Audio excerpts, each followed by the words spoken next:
Amelia is probably considered the worst of the 3 trainee units in Fire Emblem the Sacred Stones generally, but she does have a pretty rabid cult following, and today I aim to please her fans by seeing if it's possible to beat Fire Emblem the Sacred Stones using only Amelia. The rules go as follows. I have to play on hard mode, no grinding in Valny or skirmishes is allowed, no cheats or exploits, I can only bring a single healing item per map and cannot use the convoy to bring out more healing items. I can, however, use more healing items than one per map if they are obtained through regular means in the game via either enemy drops, chests, villages, or traded from other reinforcement units. So let's start by looking at Amelia's starting stats and growths, because they are playing a huge role in the disaster of a prologue you're probably seeing on screen right now. First off, Amelia is locked to lances in her recruit class, putting her at quite a disadvantage when it comes to the weapon triangle in the early game fighters we have going on here. But her starting stats aren't really great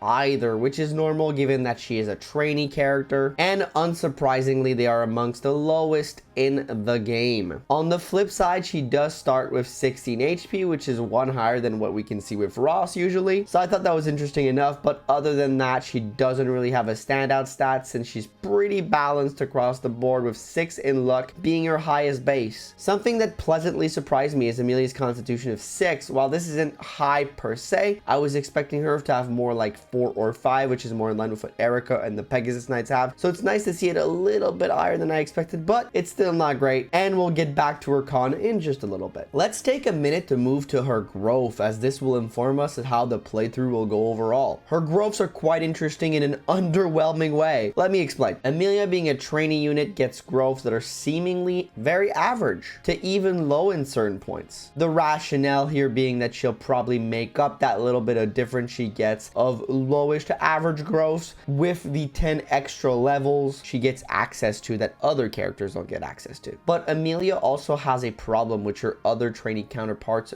do not have, that being her class. See, she's meant to be a character that is quite adaptable, and that is reflected directly in her growths. What I mean by that is that when she reaches level 10, she'll get 2 promo options, either the Knight or Cavalier, but both these options serve as very different types of units. One is designed around high movement and aggressive map control, while the other one is more designed around high defense and more choke points and defensive map control. Comparatively speaking, Ross and Ewan, while their promos can lead to some very niche utility in the form of water walking or summons respectively, the role they occupy is easier to define, as all their classes are kind of based around the same concept. Ross is a high power axe user no matter which path you go down, while Ewan is a glass cannon mage that will dish out damage from the backline. Amelia does not have that set niche, which can be seen in her growth, that they try to be a little bit of everything and yet nothing at all at once. Her HP growth of 60, while not being in the lowest echelons of the game, is certainly on the bad side of the average. Her 35% strength growth is close to the lowest in the game, which is actually 30%, discounting Tethys of course. Both her skill and speed are at 40%, which isn't bad for either, it's just in the averages of what the game provides. So nothing to go crazy about, but we're still bound to see pretty decent speed and skill out of her. Her luck is at 50%, which is outside of HP her highest growth, and honestly it's actually pretty good to have. She sits above the average on this stat. Next up, we have 30% in defense, which is seemingly low, but when you look at the defense growth generally in this game, 30% is actually considered above average.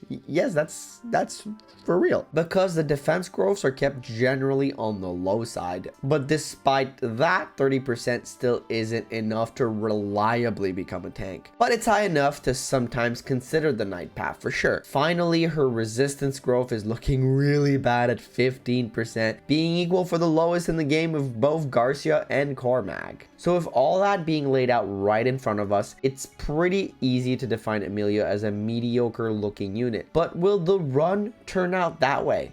Well, I guess it's my job to find out, so let's get right into it. So as you may have been seeing, the prologue is no walk in the park. Amelia truly struggles at not getting hit despite her speed wing she spawns with that gives her a much needed early game boost. We have to go to the far back and stand on the forest tile to even have a chance to dodge enough. And on top of that, despite the slim lance slight crit chance, we barely get any helpful crits, making this extremely tedious. While this part may be easy to give up on, given the fact that the odds aren't necessarily in our favor, the numbers are low enough to keep me motivated. Okay, here as the enemies approach, as you can see, I'll stand on the forest right here with my slim lance equipped, and I have two vulneraries. Amelia spawns with one, the other one's coming from Seth, so as our rules stipulate, we can trade it on from another character to have an extra one, and we'll need it for this. As you can see, I do 1 damage with 6% chance to crit, kind of good odds to hit with 77, and we get a nice crit here. But, you know, 54% chance to get hit with 11 damage. Eventually, they're going to chip us down as the vulneraries only heal for 10. So we have to be careful to not get hit too much. And our first level up happens. Speed and damage is really good here. So it ups our damage to at least 2. And here I wait by accident and we get the dodge. He dodges us too, but I guess that's fine. It's just a little bit more XP in our book. We got lucky as hell there because I wanted to heal, but I clicked too fast and went for the hit. And we got hit again. And he's down to 7 HP. We're close to a level up. We'll be using the last of our first vulnerary right here. Hopefully we get a little bit more dodge because we can't keep tanking like this. It's a little insane. Another level up. More skill, more speed, so more hit chance, more dodge chance. So now he's down to 49, which is good in our favor. And we get a crit to hand it off. Okay, so now the second one will come through. And he does hit us, but we hit him back twice. We still have 1 vulnerary in the bank, and we're doing pretty good damage on him. A lot more than his counterpart. And he's going to attack us again. We do 6 damage. We hit him twice, and we are down to 12 HP. We level up strength and skill. And now we will just stand here and wait for the boss to figure out how much damage he does to us. And here I'll advance ahead of time just to check. And he does 13. So we have to use a vulnerary. We're down to 1 because he's going to chip us down very quickly. He actually does 12. I didn't account for the 1 defense the forest gives you. And we did miss here. So we had to hit again. And he hits us again. 7 damage a pop. We have no more vulnerary. We have to inch out. We get 1 dodge. 1 more level up. Just a little bit of skill. So now we have to hit him twice. We dodge. Okay, can we hit this one with 71%? And okay. All right, okay, this is a relief. I played this prologue for about 30 minutes, non-stop at 3 times speed. It was pretty long, but we managed to get through with Amelia. However, the problem here is our slim lance is about to break. Luckily, we have Franz and Gilliam who will be reinforcements, and both have iron lances, and Franz has vulneraries to trade on to us. So we're kind of lucky on that front for chapter 1. But the same general strategy will apply, moving from one advantages tile to another. The few fighters will cause Amelia still some issues, but if a few levels under our belt, things aren't as dire as in the prologues. And the soldiers are always a piece of cake, very slow, very, poor damage. The one problem we'll be running into again is the usage of our slim lance, because 30 uses is very limited. So I have to be a little bit more creative, and after the first wave of unit is taken care of, save one little fighter over here that's still being pesky. We'll keep Amelia on the forest as this is our best chance to dodge and not get hit, and we'll ferry both Gilliam's and Franz's lance over. We'll unequip all weapons that can attack with Franz so that he doesn't get involved in the solo run, because that would be sucky. We'll just bring over the lances for Amelia to be able to use. And this is where the 6th constitution I was talking about earlier makes the iron lance not as bad as I thought they'd be for her as a recruit. She only gets a penalty of -2 speed since the iron lance is of a weight of 8, so not slowing her down too much. We'll also hit level 10 on this chapter, which is the max level for trainees before they have to promo before the next chapter. So let's take a quick look at our initial Amelia quickly, and I'm quite impressed with her strength, skill, and speed because they're 2 points above her averages, while all the other stats are either right on the average or slightly off of it by a little bit. I guess we could say her speed is on the average too, given that we did give her the speed wing, but all in all, I think it's a fantastic start for our Amelia, who seemed to be poised to clean up this map. However, this is our big test here. Can she take on Brigitte, given that he can be a huge wall for characters with low strength growths and low strength bases because of his 9 base defense. Okay, so here we do our approach. Iron Lance 2 times 4 That's 8 damage off the bat. We will wait so that he attacks us. Enemy phase, 11 damage because we can't take 2 of his hits. He dodges one, we hit another one. So we're gonna have to use the vulneraries we got from friends. Thank you, friends, for ferrying this on over because this will be hard. A dodge at a 62%. Good job, Amelia, and hitting twice. We end the turn again because, again, we cannot take 211. So if she gets hit once, she's a goner. So we always have to enemy phase for this boss, which is annoying because he gets to heal on the fort here. We get to dodge the one. He's got 3 HP, and we will go for the play here, and we hit it, and Brigitte is gone. He actually wasn't as much of a challenge as I had anticipated at first. I really thought Amelia might be impossible just simply because of that boss, but we ended up doing pretty good on this map, doing pretty well, and clearing it out. So now that this is all done, it's time to talk about our first promotion. So trainees get to promote at level 10 to their first one, and will we make her a Cavalier or a Knight? Also, quick aside, we do hack in a second seal for her promo because there's a bug when you hack in a trainee unit before they should be allowed in the game. It stops them from being able to promo when the next chapter comes over, because for some reason, the little screen that pops up, hey, I want a promo, only happens when you have the battle preparation screen happen. And since you don't get it until chapter 4, it does a weird bug where the game thinks it triggered, but it doesn't, so you don't get it to happen. I don't know how to explain it, but it just doesn't work. So I have to give her a second seal just to make the run work. But moving on, and I can already hear you all scream and clickety clack in your comments to make Amelia a Knight, because we all know that Amelia is good in general. Am I right? Okay, terrible puns aside, there is a good argument to be made for both Cavalier and Knight. On one hand, when you look strictly at the promotion bonuses, HP, strength, defense, and constitution goes in the favor of the Knight, while the Cavalier will excel a little bit in skill, speed, and resistance. And of course, movement. And you also get access to sword. So it's kind of evenly spread between both classes. Although given that the Cavalier also gives a pretty decent con bonus with 3 instead of 4, overall, just for the promo bonuses, I'd have to give a slight edge to the Cavalier, just because movement is really good at making short work of certain maps on this game. But promo bonuses aren't the only thing to consider here, since after this promotion, there's a second run of promotion when she hits level 20. So our choices will be considering what we do in the future, because we have to think a little bit more ahead than just the now here. Both promo give the option of a Great Knight, while the Cavalier class gives you the option of Paladin, while the Knight gives you the option of the General. But what advantages does each provide, and how much will that inform our decision making process here? Well, let's compare it. So at first glance, a few things are apparent. The General has both the best stat caps and the best promo bonuses overall, I'd say, except for movement. I know.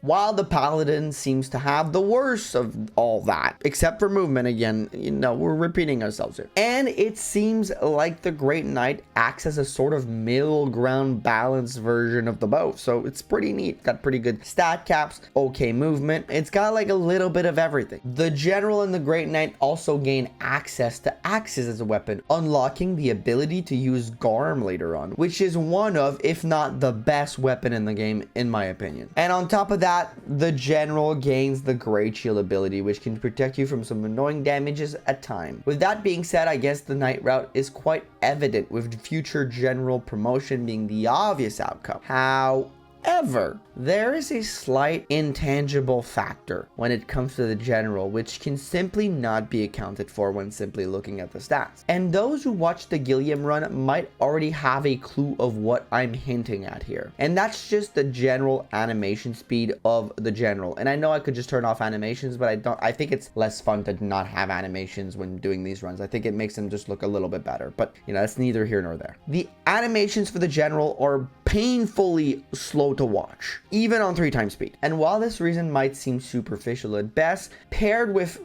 just how good high movement is in this game, especially if we look at our latest run with Tana, where she got really good turn because of her high movement, I will be going Cavalier here, because I do also think the stat caps, while being lower than the General, are perfectly acceptable for Amelia to be able to solo this game. And hey, let's look at the bright side. If I mess up and choose poorly, y'all can laugh at me in the comments when I end up having to reset the run and do this all over again, but with another promotion. So Cavalier it is. So let's see how Cavalier Amelia fares, and honestly the next maps will be a breeze since she now has access to swords, which will be extremely beneficial when dealing with the next maps that are still dominated by axe users. Oh, by the way, another point in the column for Cavalier Amelia is that she has the best battle sprite of all Cavalier with her ponytail. I think it looks awesome. Drop a like if you agree.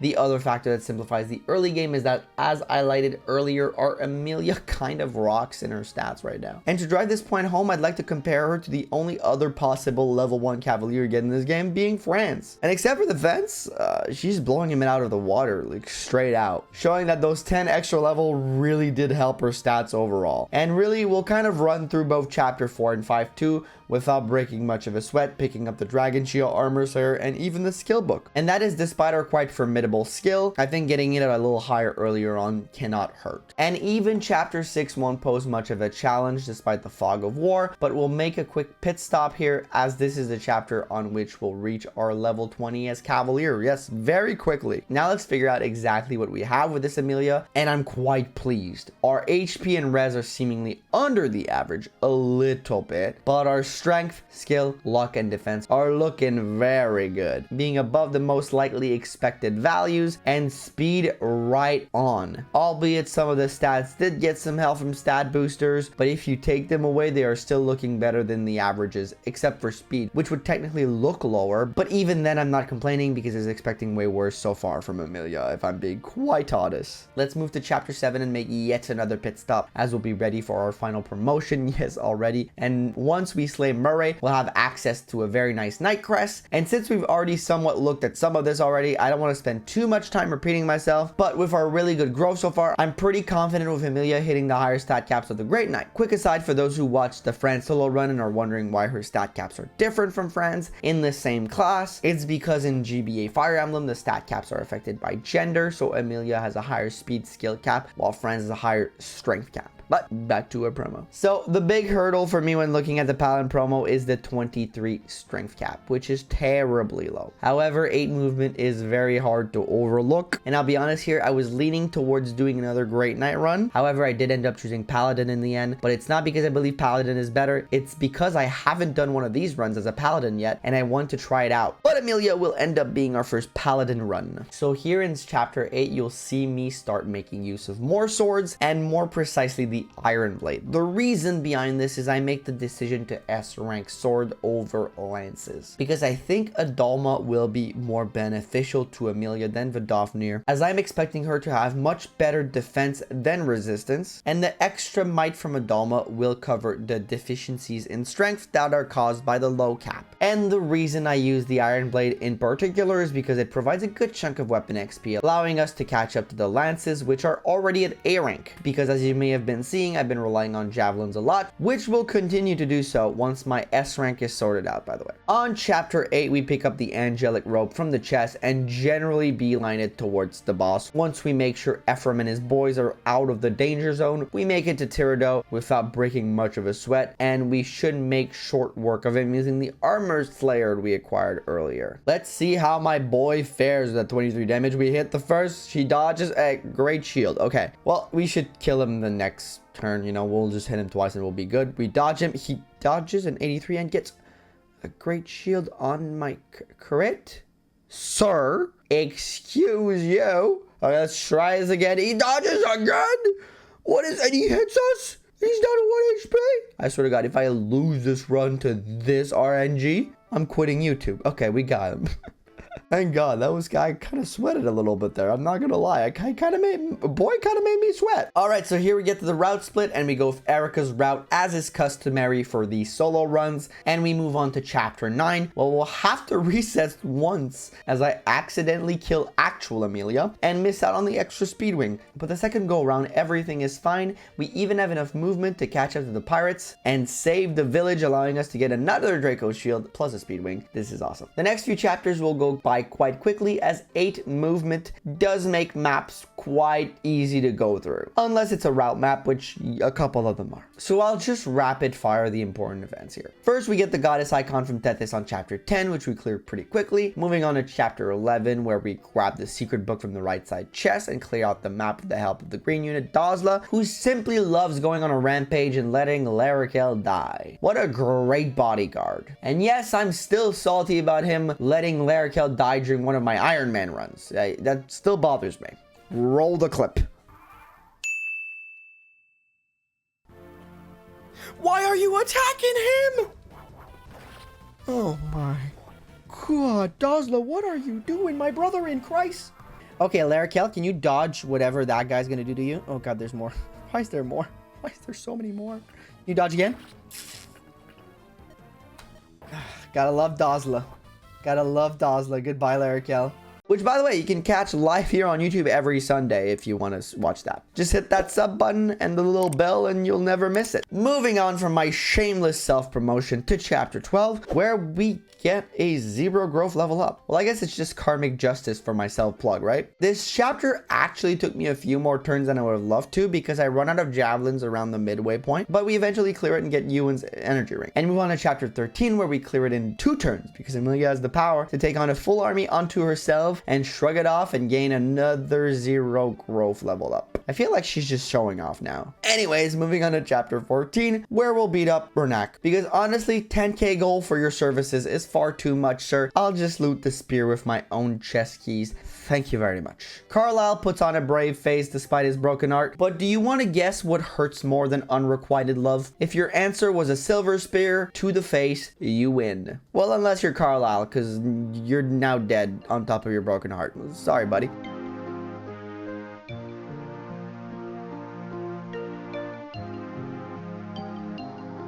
Alright, time to move on to the infamous chapter 15. So chapter 15 is always kind of interesting, being a desert map with a few treasures scattered across the land, and we'll want to pick up a couple of these with Amelia. But before we get to any of this, let's check in with our reporter on the field, Noel, who is doing his best impression of a corpse by actually fucking dying like a chump. Bye-bye, Noel. While Duso picks up Ephraim and sits on the village with no weapon to allow us to avoid unfortunate game overs. Back to Amelia now. So the first item we'll pick up is the boots, because they'll grant us a movement of 10, allowing us to zoom all around most maps. Except this one, because horse riding character get hampered heavily by desert maps. We'll actually ignore the Metis tome, but despite still having a few levels to gain, and you'll all see why in a few minutes when Amelia hits level 20. I'll end up rushing over to Duso's side of the map to save him from the hordes of enemies, which will weirdly cause him more harm than good, as I end up getting him killed because of all the magic reinforcements I bring over. Well,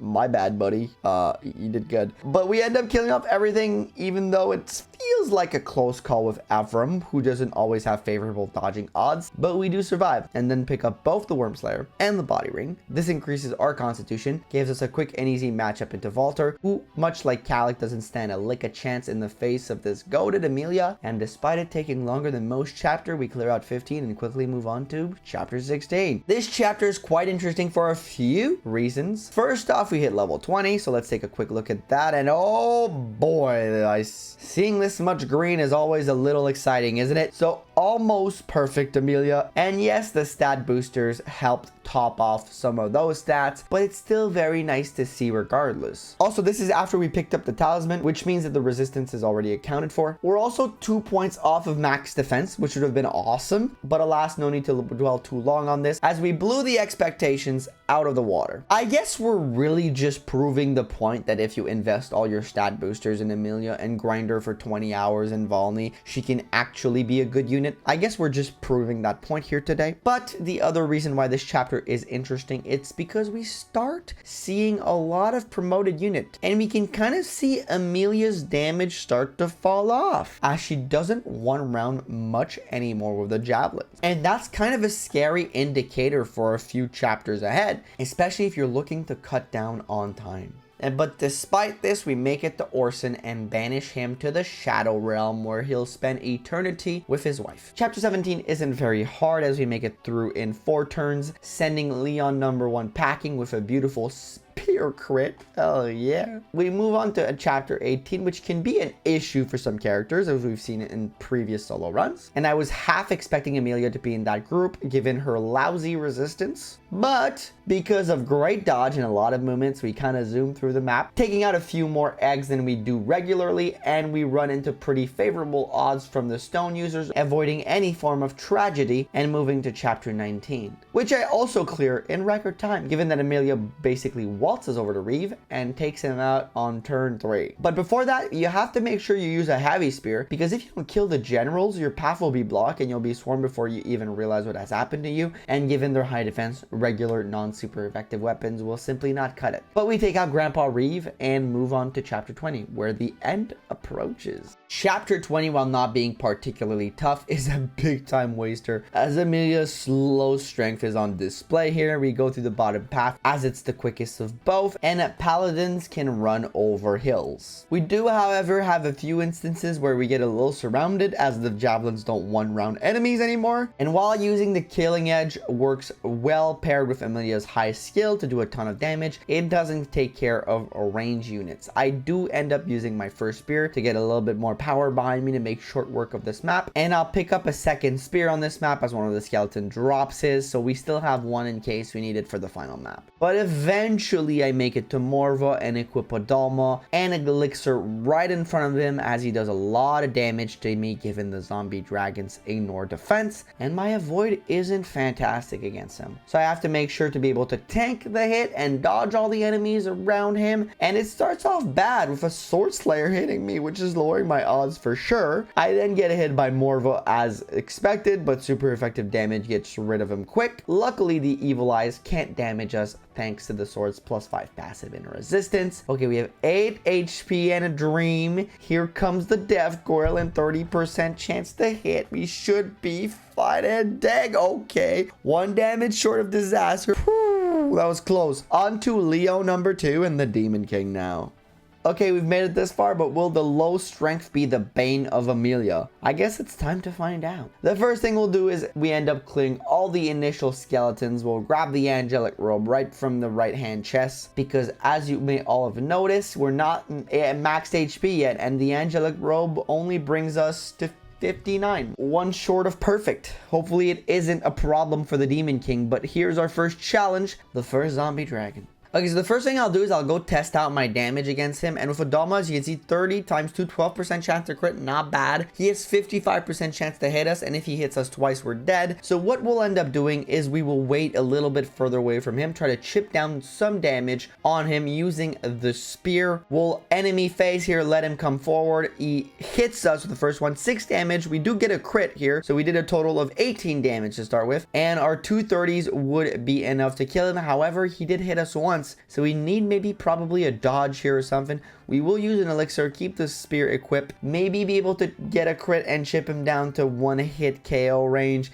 And we get a miss, we get a dodge. Okay, so this is fantastic. Hit him twice, no crit, but that's fine. As long as you get a dodge here, you get to hit him twice with Dama and kill him. And we dodge again, which is way better than I thought. I thought we'd have to use another elixir. So our first challenge out of the way, pretty well handled, I think. The spear strategy, I'm not 100% sure about, but we move on forward. So I'll try to rush Leon quite quickly here, as I don't want to take too many fights, understanding that between all the Gorgons and Death Coil, this can get spicy very quickly. So after we dodge all the initial damage from the Gorgons, we'll run right around it and go straight for Leon here with all the Death Coils on the map. As you can see, 14 times 2 with Adalma. It's not great. I did use a pure water a few turns back, so I still have that proccing at the moment. But here you'll see me try out a few different things. So I'll pick up both the Brave Sword and the Killing Edge here and try them out on Leon. And it does only 5 damage, 38% chance to crit is great. But the thing is, if he hits us twice here with 67%, 27, he kills us. And you can see here it takes me a while to debate what to exactly do, and I'm leaning toward the killing edge. The reasoning being, if we can soften him up with a couple of crits, it might be nice. We take out the Gorgons,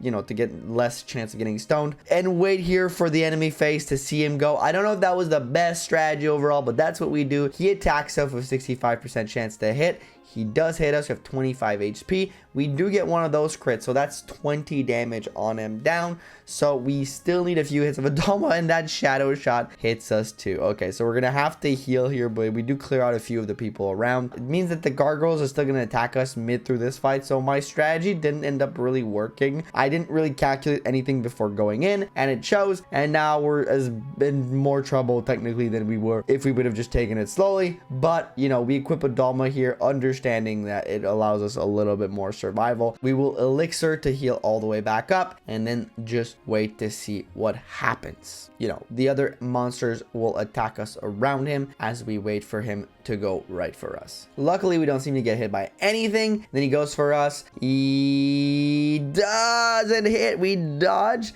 and we hit him twice, and we're good now. Even if something hits us here, unless it's everything, we just need 2 more hits because he's at 27 HP. 14 times 228, so we're 1 damage over whatever he can tank. So here's Leon, 2 hits, and even though you hit us, sir, it doesn't matter. Bye-bye, mister. We're going to the Demon King. So, 1 elixir, a dream, and a Demon King to kill. How will we fare here? All right, so we go up to him. Adama, 2 times 23, no chance to crit. We have pretty good odds to dodge with 54% chance to hit against us. We hit him once, he attacks, he does hit us once, but he doesn't 2-shot us. He actually 3-shots us. So we hit him twice, and now he spawns all his little friends. So again, as is customary with this, we'll just move out of his range, clear them out slowly but surely, and then we will get back to fighting him. We do have a couple of close call here, as the Evil Eyes and the guy with the longbow will try to kill Ephraim, but luckily enough, we survive and we make it out. My boy almost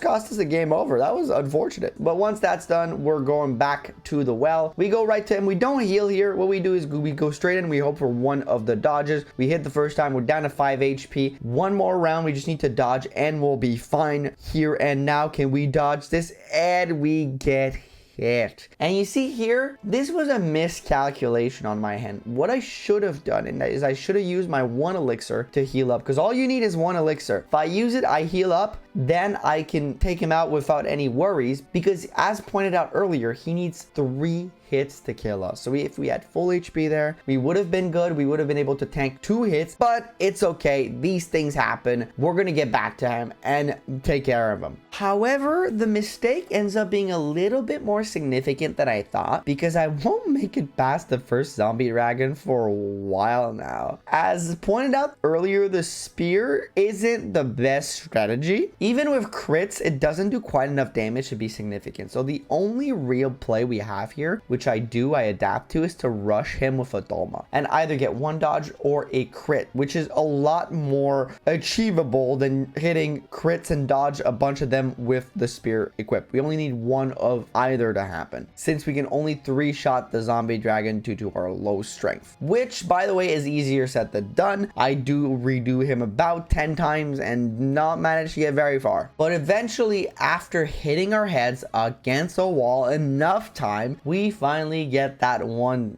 amazing dodge. And here we decide to take on Leon number 2 a little differently this time, using a little bit more patience, killing all the Death Goyle reinforcements beforehand and the spiders too. I then use a pure water, equip a Dalma to up our resistance as we bait the Gorgons away before finally rushing him down. Alright, so here we'll adapt our strategy a little bit. As you can see, I look at him, 14 times 2 for the damage, with the Adalma passive giving us that +5 res, which will help us out a lot. This time around, we do stick to that because it's just a smarter idea. But what I end up doing here, that's a little bit of extra, is I end up using a second pure water. Even though I've just used 1, my res is as far up as it could be. I do end up using a second pure water just to make sure it's at the max it could be to allow me to get that extra little survivability here. And Leon's going to attack us here. Let's see how he does. 65% chance to hit. He hits us, of course, but we are down to 31 health and we get a crit. Oh, that is so big.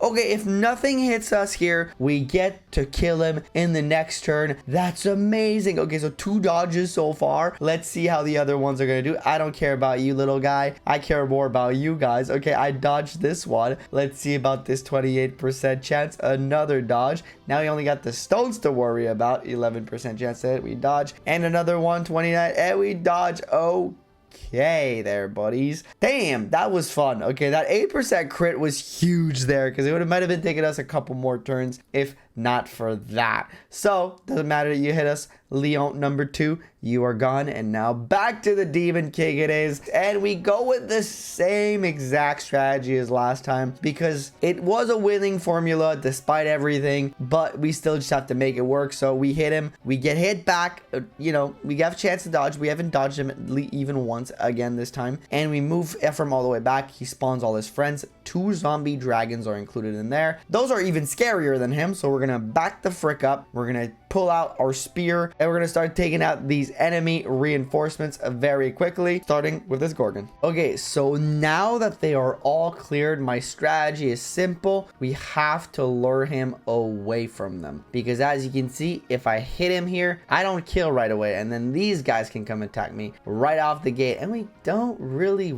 want that. So we have to slowly bait him away, but the first thing we'll do is we will let him come to us, wait, because we can still take 1 hit from him. So we'll do that right here. We can still take 1. So we dodged that. So that's actually kind of great. And are we far enough? It seems that we are. So what we'll do here, we will change a little bit our approach. We'll back up out of his range now that he's in the range for us to kill him and not get counterattacked by the zombie dragon. And we will use one of our elixirs to top ourselves all the way up to our 59 HP. And then we will take a second to rush him. Still out of the range of the zombie dragons. I'm still checking, but I'm super terrified to get hit by them. So we go in for Mortis is here and we go for the first round of attack. We hit him. Does he hit us back? No, he dodges.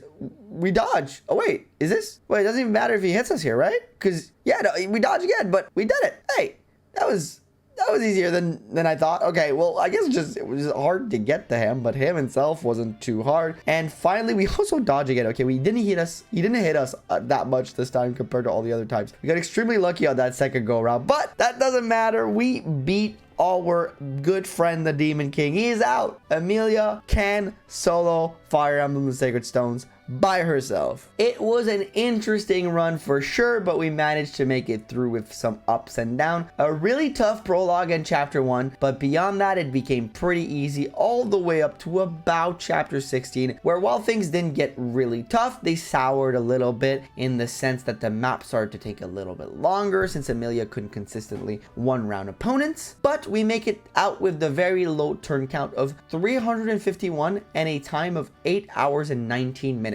So overall, honestly, pretty good. So let's take a look at our tier list, where last time we placed Tana in first due to her turn count being the lowest, and I asked you all who should be first, Tana or Arthur, in the comment of the last video, and people made great arguments for both, but ultimately I decided to keep Tana in the first place, not because of the low turn count, because I think the turn count and the time should only be indicators, and this tier list ultimately is really based around the feel I had with the character through the run, how easy and consistent it was throughout, because there are characters that can take a little bit more turns, a little bit more time, but feel a lot more consistent than some that do it extremely quickly. And I know this isn't very quote unquote scientific, but this list was never meant to be scientific. It's meant to be based on my own feelings of the run, and the goal is always to do them in a single playthrough or as close to as a single run as possible. If you have to reset, you have to do it, but you try try to do it the least amount of times possible. And the rank again is based on my experience only, so that's kind of what's going to dictate the placement. And with that being said, Amelia will slot in at number 4 on the list, just above Friends and right under Loot. High A tier, we could say. Her time was good, her turn count was the second best overall, but the prologue chapter is so based in luck that putting her in the top tier doesn't really feel right, and she had the same kind of fall off Friends did in the late game, which the mages and Tana really didn't have as much. So Amelia cracks top 5. Do you agree with the ranking? Let me know in the comments. But before we go, check out the join button down below to become a member. All members get access to sneak peek posts concerning the solo runs a few days ahead of the release, and second tier members get access to the scripts of my videos. This one will be up tomorrow, so check it out. It would really help me out. But with that being said, I'd like to give a huge thank you to all our members. Their names should be on screen at the moment, and a special shout out to our tier 2 member Brawler 456. Thank you very much. Thank you all for watching the video. Drop a like and all that good stuff, and I'll catch you all in the next one. Bye bye.